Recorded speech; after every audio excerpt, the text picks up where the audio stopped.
What is the difference between striking off a company and liquidation?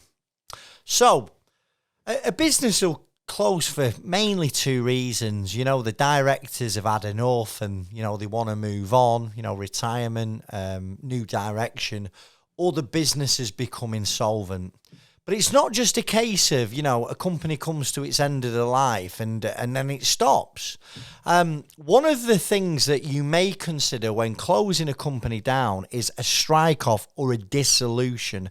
But I just want to read you the notes I've made of exactly when you can strike a company off.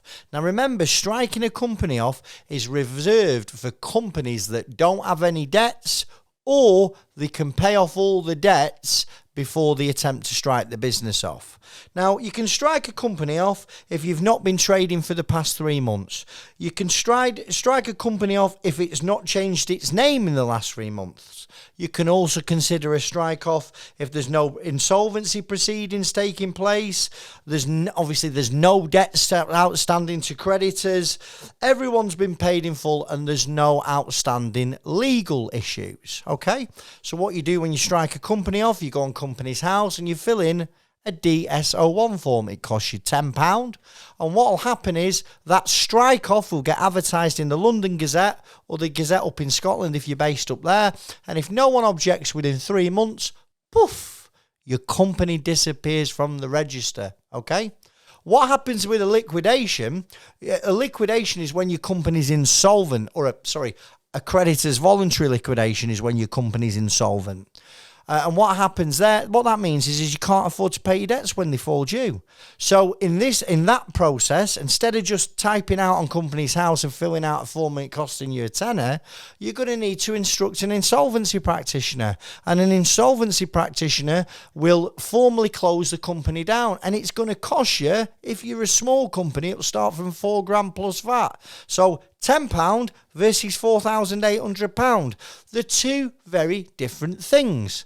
Now, if you've got debts, you are not meant to strike your company off. You're meant to go through the insolvency process.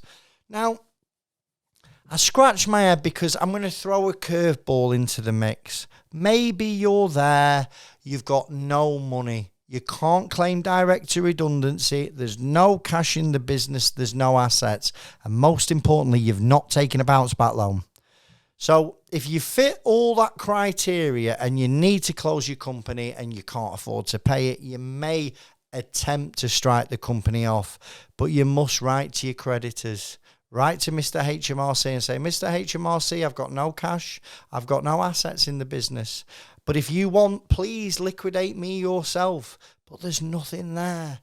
And it's highly likely they'll let your strike off go through. But if you've taken a bounce back loan, you must not try and attempt to strike a business off.